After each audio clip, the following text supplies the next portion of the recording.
Friends, Pawan Kalyan అభిమానులు మొదటిసారి ఈ ఛానల్ను చూస్తున్నట్లయితే ఈ ఛానల్ను సబ్స్క్రైబ్ చేసుకోవాలని కోరుకుంటున్నాను.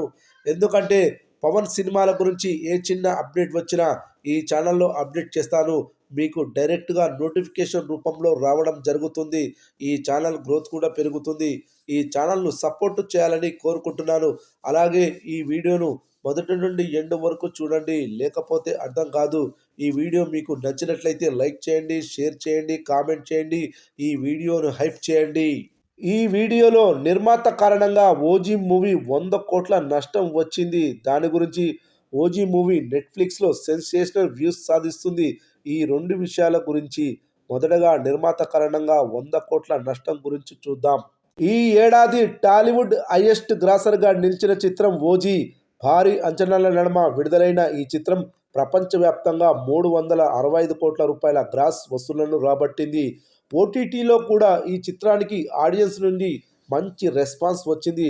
ఇలా అన్ని విధాలుగా పవన్ కళ్యాణ్కి చాలా కాలం తర్వాత మంచి సక్సెస్ఫుల్ చిత్రంగా ఓజీ మూవీ నిలిచింది. ఇక్కడి వరకు అంతా బాగానే ఉంది, కానీ ఈ సినిమా స్టామినాని పూర్తి స్థాయిలో మేకర్స్ వాడుకోలేదు అనేది విశ్లేషకుల వాదన. నెట్ఫ్లిక్స్ నుండి ఫ్యాన్సీ ప్రైజ్ కావాలనే ఆశతో నిర్మాత డివివి దానయ్య కేవలం 4 వారాల ఓటీటీ విండోకి ఈ చిత్రాన్ని అమ్మేశాడు.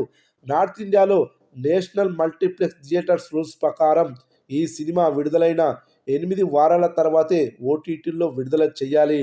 4 వారాల ఒప్పందం చేసుకుంటే నేషనల్ మల్టీప్లెక్స్ థియేటర్స్లో విడుదల చేయడానికి అంగీకరించరు.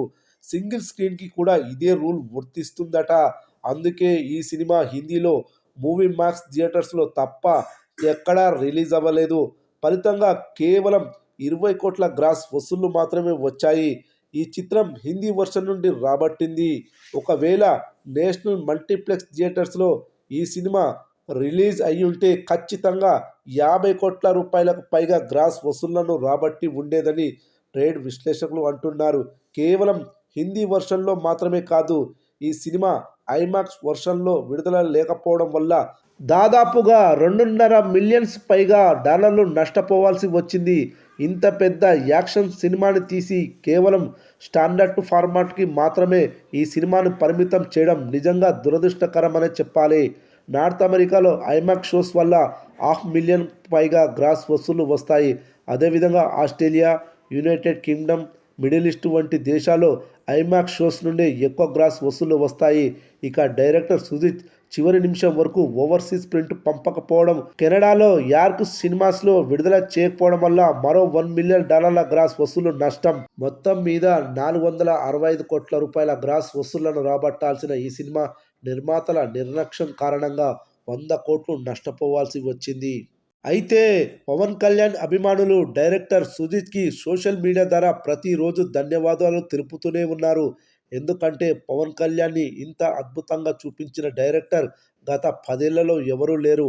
అందుకే ఫ్యాన్స్ ఈ చిత్రాన్ని మర్చిపోలేకపోతున్నారు. థియేటర్స్ నుండి తొలగించేటప్పుడు ఫేర్వెల్ షోస్ని ఏర్పాటు చేసుకున్న పవన్ కళ్యాణ్ ఫ్యాన్స్ ఈ చిత్రం 50 రోజులు పూర్తి చేసుకున్న సందర్భంగా స్పెషల్ షోస్ని ఏర్పాటు చేసుకుని సంబరాలు చేసుకున్నారు. థియేటర్స్లో ఇంత మంచి రెస్పాన్స్ని సొంతం చేసుకున్న ఈ చిత్రం ఓటీటీ ఆడియన్స్ని కూడా అదే రేంజ్లో అలరించింది. నెట్ఫ్లిక్స్లో గత నెల 23వ తారీఖున విడుదలైన ఈ చిత్రానికి మొదటి వారం 33 లక్షలకు పైగా వ్యూస్ వచ్చాయి. ఇక ఆ తర్వాత రెండవ వారం 32 లక్షల వ్యూస్ సొంతం చేసుకుంది. 2 వారాల్లో ఈ మూవీ ఓటీటీలో 63 లక్షల వ్యూస్ను సొంతం చేసుకుంది. ఇక మూడవ వారంలో 20 లక్షల వ్యూస్ను సొంతం చేసుకుంది. ఓవరాల్గా 3 వారాలకు కలిపి 83 లక్షల వ్యూస్ని ఈ చిత్రం సొంతం చేసుకుంది. అయితే కొత్త సినిమాల రాక వల్ల ఈ చిత్రం టాప్ 1 నుండి టాప్ 5కి పడిపోయింది. ఇక నిన్న నెట్ఫ్లిక్స్లో తెలుసు కదా, డూడ్ చిత్రాలతో పాటు మరో 2 ఇంగ్లీష్ సినిమాలు విడుదలయ్యాయి. దీంతో ఓజీ చిత్రం 7వ స్థానంలో ట్రెండ్ అయ్యే అవకాశాలు కనిపిస్తున్నాయి. వచ్చే వారం రవితేజ మాస్ జాతర చిత్రం కూడా నెట్ఫ్లిక్స్లో స్ట్రీమింగ్ కానుంది. అప్పుడు కూడా ఈ చిత్రం టాప్ 10లో ట్రెండ్ అయ్యే అవకాశాలు కనిపిస్తున్నాయి. ప్రస్తుతం ఉన్న ట్రెండ్ ప్రకారం చూస్తే ఈ చిత్రం నెట్ఫ్లిక్స్లో 8 వారాలు ట్రెండ్ అయ్యే అవకాశాలున్నాయి. ఈ 8 వారాలకు గాను ఖచ్చితంగా ఈ చిత్రం 1 కోటి వ్యూస్ను ఈజీగా అందుకుంటుందని తెలుస్తోంది.